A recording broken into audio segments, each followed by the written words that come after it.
You think you're busy. That's the story you tell yourself. That's the story everyone tells themselves. Your schedule is packed. Your to-do list is endless. You're juggling projects and responsibilities. And if you could just find the right system, the right method, the right hack, you'd finally get it all done. You'd finally arrive. But that's not what's happening. You're not busy. You're avoiding something. And the proof is everywhere if you actually look for it. Go on Reddit. Spend an hour in the productivity communities. Read the threads where people are actually honest about their struggles. You won't see someone saying, "I've optimized my life perfectly and I'm drowning in the work." That's not the pattern. The pattern is different. It's someone saying, "I know exactly what I need to do, but I can't get myself to start." Or, "I reorganized my entire filing system instead of writing the proposal." Or, "I listened to 3 more podcasts about productivity instead of being productive." Or, "I researched the perfect project management tool for 6 hours instead of working on the project." That's the real pattern. That's what's actually happening in the lives of people who say they're too busy. They're not too busy. They're running from something. Here's what no one wants to admit. The task in front of them feels too big. It feels impossibly big. It feels like it might require them to be someone they aren't yet, to step into a version of themselves that doesn't quite exist. And when your brain encounters that kind of fear, it doesn't stay still. It doesn't face it. Your brain panics. And when the brain panics, it finds an escape route. It doesn't escape by doing nothing. That would feel too obvious, too much like failure. Instead, it escapes through motion. It finds work that looks productive but asks nothing of you. It reorganizes. It optimizes. It researches. It adds structure. It listens to more experts explain how they did it. This is the camouflage. This is the layer of noise you build over the void. And the genius of it is that it feels like work. It feels like you're trying. It feels like discipline. But it's not. It's fear masquerading as productivity. It's the refusal to face the real task masquerading as busyness. This is everywhere now. It's not a bug in the system. It's a feature. We live in what some philosophers call the achievement society.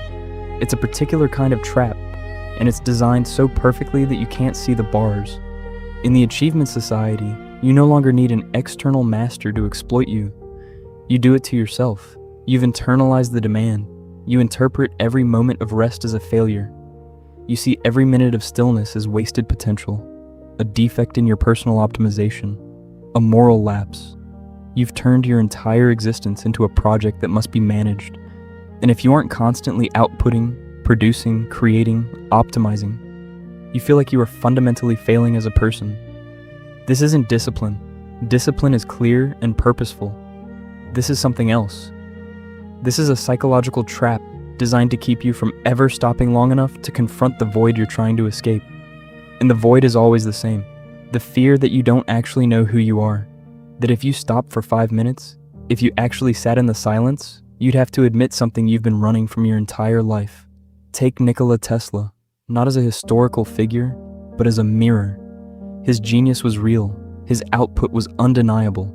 He reshaped the world through sheer force of will and intellect. But his life was a masterclass in avoidance. He existed in a state of perpetual motion. He didn't just work, he sacrificed everything, his relationships, his health, his internal world, on the altar of his own ambition. He built, he created, he moved, he generated output that still echoes today. But at the end of his life, he was alone in a hotel room, having given everything to the work and having absolutely nothing left for himself. This is important to understand. He wasn't productive because he was disciplined. He was productive because he was running.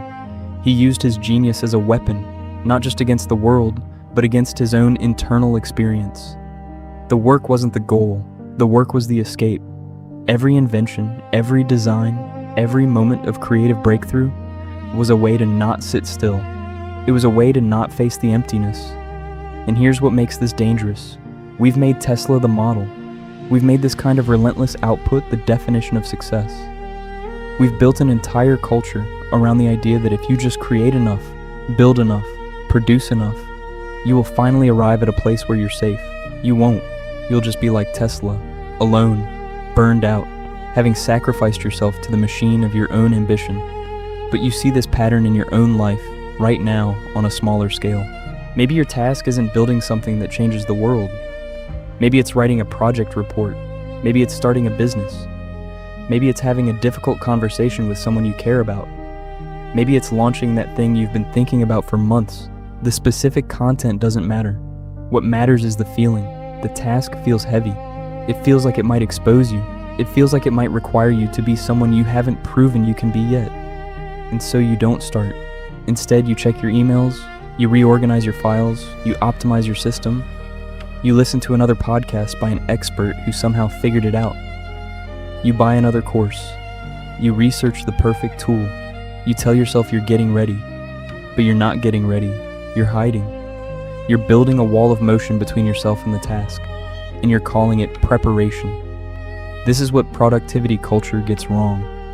It assumes the problem is external. It assumes you need more discipline, more systems, more structure, more pressure. But that's exactly backwards. Pressure is what created the problem. Pressure is what made the task feel impossible in the first place. Adding more pressure, more structure, more systems, more demands on yourself, that just increases the panic. That just makes your brain feel more threatened. That just makes the escape into busyness feel more necessary, more justified, more righteous. The solution isn't more, the solution is less. It's subtraction, not addition. It's clarity and tiny action. Here's the mechanism. When your brain perceives a task as a threat, as too big, too ambiguous, too likely to expose you, it triggers a stress response. Your prefrontal cortex, which is supposed to handle complex thinking and executive function, goes offline. It retreats. It tries to protect you by finding something else to do, something simpler. Something safer. This isn't weakness. This isn't laziness. This is your nervous system doing exactly what it's designed to do. But here's the thing. Your brain is extraordinarily bad at perceiving the difference between a real threat and a perceived threat.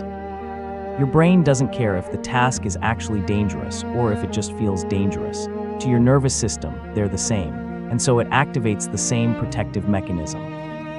The only way to bypass this mechanism is to remove the threat signal, and you do that by shrinking the task, not by adding more pressure, not by forcing yourself to work harder, not by finding more motivation or discipline or willpower.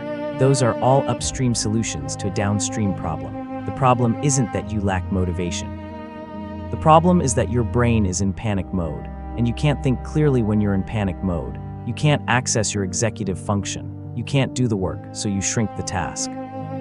That's it, that's the move. If the task is write the project, you don't write the project. You write one sentence. That's the task now. That's the only thing you have to do. Not even a paragraph, not even something that feels substantial. One sentence, anything. Put words down that have something to do with what you're trying to create. If the task is start the business, you don't start the business. You don't build the whole thing or create the business plan or figure out the entire financial model. You send one email. You send one email to one person who might be interested or who might have information you need. That's the task. If the task is have the difficult conversation, you don't rehearse it perfectly or strategize or build the courage to say exactly the right thing. You send one message. You initiate. You do the smallest thing that breaks the ice. The reason this works is because it's psychologically honest. When you shrink the task to that degree, you remove the threat signal. Your brain doesn't perceive it as dangerous anymore. A single sentence doesn't expose who you are. Sending one email doesn't commit you to the whole business. Initiating a conversation doesn't lock you into perfect words. These tiny actions feel safe. And when an action feels safe, your prefrontal cortex can actually engage. Your executive function can come online. You're no longer in survival mode. You're in action mode. And here's what happens next. You take that tiny action. You write the sentence. You send the email. You hit send on the message. It's done. It's small. It's almost nothing, but it registers. Your brain registers it as a win. Your nervous system recalibrates slightly. The task no longer feels like an impossible void. It feels like something you've already started, and momentum changes, not because you suddenly found motivation or discipline or willpower, but because you broke the paralysis. You crossed the threshold from I might never do this to I've already begun, and that changes everything. Most people don't understand this. They think the problem is that they're not disciplined enough. They think if they could just push harder, force themselves more, apply more willpower, they'd finally break through. But that's not how this works. That's not how the nervous system works. The nervous system doesn't respond to force, it responds to safety. When you make it safe enough to take action, action becomes possible. When you make it impossible to fail, the brain can finally relax. The irony is that the people who are actually building things, the people who are actually changing their lives, the people who are actually producing work that matters, they're not the ones constantly pushing. They're not the ones grinding. They're not the ones in perpetual motion, trying to outrun their own internal void. They're the ones who are comfortable with what looks like laziness. They're the ones who understand that their capacity to produce is tied directly to their capacity to rest. They're the ones who don't feel the need to justify their existence through constant output. Because they've made a different deal with themselves. They've decided that the work isn't about escape. The work is about something real. And when the work is about something real, you don't need to hide behind motion. You don't need to camouflage your fear with constant activity. You already know what you're doing and why you're doing it. You don't need to perform. You don't need to prove anything. This is why rest is revolutionary in this society. True rest, I mean actual rest, not the wellness rest that's just recharging so you can work harder tomorrow. That's not rest. That's part of the same exploitation machine, just with better branding. True rest is something else. True rest is the deliberate, aggressive refusal to participate. It's the decision to sit in the quiet and let the discomfort of your own presence teach you something about who you actually are. It's the rebellion of saying, I will not prove my worth through constant output. I will not sacrifice my internal world on the altar of productivity. I will sit here and I will be, and I will let that be enough. You rebuild yourself not by adding more systems or more discipline or more structure.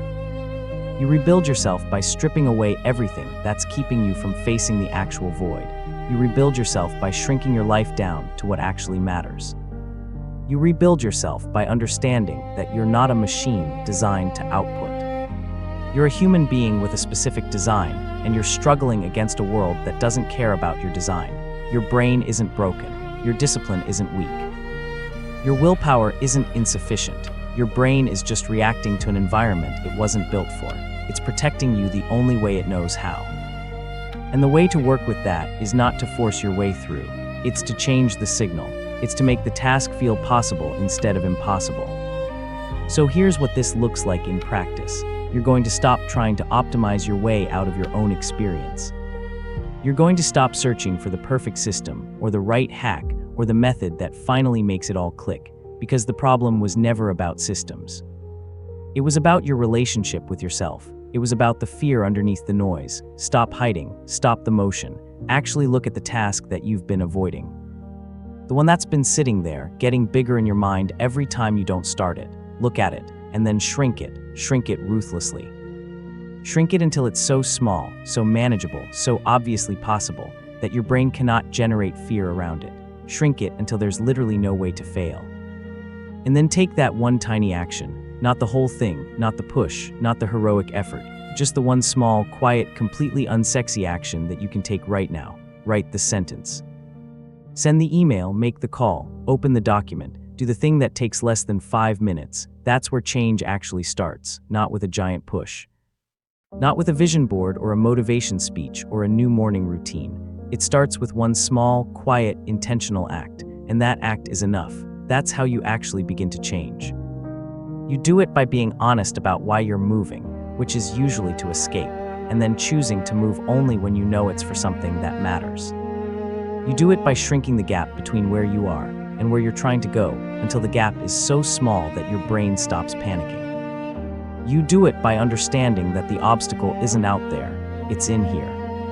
And you get past it not by pushing harder, but by being willing to be still long enough to understand what you're really afraid of. That's the real work. That's where it starts.